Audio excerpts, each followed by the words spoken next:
I am now joined with head coach Kristin Wodrich of the UIndy women's basketball team and player Liz Alsot. So first, you had a lot of things going on in the off season between you and your husband raising a baby, along with the pandemic putting a pause on your typical off season. How challenging was it balancing the two, along with recruiting? I got really good at Zoom calls and doing things from home. But honestly, it was such a blessing to get to be home with my son. As a college coach, it's tough to get that time off, especially having him during the season. I think I had him December 11th and was coaching the game January 3rd. I don't think I recommend that to anybody. But just to have that time with Trey and my husband was amazing, and our kids got to spend time with their families. And so we tried to think of the blessings. It was hard being away from the team. I think that was the toughest part, not being able to see them and hug them, just to see how they were doing. Because the spring and the summer are times that we get to just hang out. We don't have to worry about games and being competitive and stuff like that. And what challenges have you had thus far in virtual recruiting in comparison to in-person recruiting that you normally have? Yeah, I'm pretty relational, so I like to see people face to face. I like to see how they interact with other people, and to just, have to do things on Zoom and not being able to see them play live has been really tough for us and our staff. And Liz, this is obviously your first season with everything COVID. How has this affected you as far as quarantines and practices? It's been very different. We got put into quarantine at the beginning of the school year, so hopefully that'll be the one and only time that we go in, but it's just very different, and we just take it day by day. And actually, you were labeled as one of the team captains this year as a junior. That title has typically gone to seniors in past years. How does that make you feel as a player that the coaching staff has identified you as one of the team's leaders? It's really great to be able to lead my team in a positive way. We vote on it as the players on the team. We all make a vote on who should be the captain, so we just do our best to pick who we think would represent the team in the most positive way. But just because I'm a captain doesn't mean there aren't other leaders on the team. Right. In the last 2 years, you played underneath Emma, and you said that learning from her and filling in for her when she dealt with injuries or foul trouble. This year, it appears you'll have to play significant minutes because of Emma graduating and the loss of Paige Barrett for the season. What kind of expectations do you have for yourself? Just to go out there and give it my all every play and do what I can to help UIndy basketball team do the best and be the best that we can be. And going back to Emma, last year, her and Laura Thomas played a large part in the offensive and defensive success to your team. How can this group of ladies make up for the lost points and defensive pressure? Well, I think that happens every year, and great teams have kids that can learn from your veterans and move up. The one great thing about this team is they've come in with a mindset that has made coaching very easy for me. They come in every day ready to go. Our captains have done a phenomenal job. They'll do things in practice that I'm like, oh, I was going to say that. So just to have that group and know what we expect just shows what kind of people they are. And I think that's what's going to be the strength of our team this year, is the collectiveness, the culture, and just their competitiveness. Every day they want to get better, and they compete, and they go hard. Strength staff, from what I heard, did a terrific job with giving the players specific plans for workouts during the off season.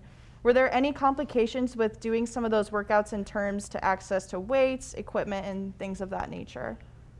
Not really. I mean, they gave us the resources really laid out. It was really nice and organized. And if you didn't have actual weights, you could use milk jugs or put your books in a backpack. And there were lots of different ways that we could make it work with what we had. So I just did it in my garage every day, and then I ran on the street. So we made it work. Now, don't go anywhere. We'll be back with some more questions right here on Greyhound Huddle. And welcome back to Greyhound Huddle. I'm still joined here with head coach Kristin Wodrich and player Liz Alsot. So Liz, now on terms of actually being on the court, what were you able to do during the pandemic? I have a basketball hoop in my driveway, so I was able to do that and just go out there, but it was cold for a while, so we did some. My sister is in high school, but we did some ball handling stuff in the garage. But then later on, when things started to open up, one of the old coaches at my high school, he was able to do some training stuff before we were able to get back on campus. So I was fortunate enough to be able to attend those. Now, Kristin, you've recruited 6 players that are at least 5'9" or above, with a mixture of long athletic guards. Do you feel like this team can be one of the best defensive teams with the length of a lot of the new players bring to the table? Yeah, I think so. And I think, too, just the intensity this year has gone up defensively. And also, people keep saying we're really big. Well, we run an offense that's 4 out, 1 in, and we like to have big guards. We like to have length. We like to cut. We like to post up guards a lot. And so to be able to have that length on the perimeter, I think it's helpful. And those kids can shoot it, right? And it's only going to help people like Liz, who are really good on the block, be able to spread the defense a little bit. It's going to be harder to double because we have kids that can really shoot the three. And, most of the time we see a leap from year 1 to year 2 in players. Last year, Marissa Noblock flashed her scoring potential. What has she done during the offseason to hopefully take that leap? Marissa's been a kid, she's just always in the gym, and she's just a tireless worker. And so this year, I think just having that experience of knowing the offense and knowing what we expect, I think just her maturity has grown so much from freshman to sophomore year, which you see a lot in players. So that's going to be a huge asset for us, that she has experience and just to see that maturity. Now, Liz, last year was a fun year for the team, making the GLVC tournament for the second time underneath Coach Woodrich. What will be the reasons why this team gets back to the tournament this season? I think just going hard every day and playing our games that we get in and just leaving it all out on the floor and just playing hard. So I heard that you guys have a new assistant coach on the staff this year, Chrissy Roberts. How has that been? Phenomenal. I know selfishly she's been great for me. She's a 10-year coach. She's been very successful. She's won a lot of games. She's been a head coach at the Division I level for 11 years. She's a Hall of Famer at Eastern Kentucky as a player. And so her knowledge and leadership has been so great for our team. And, she brings things that I'm not as good at. And so we kind of bounce things off of each other. So she's been really good for us in the office and on the floor. Now, what does this season look like for you guys? How many games in total do you have? How many home games? What's the gap in between each games? Just how is that looking? Well, we played 22 conference games, so we have no non-conference games and no exhibition games this year. So we go right into conference play. And so we'll play the 27th, the day after Thanksgiving. We play William Jewell.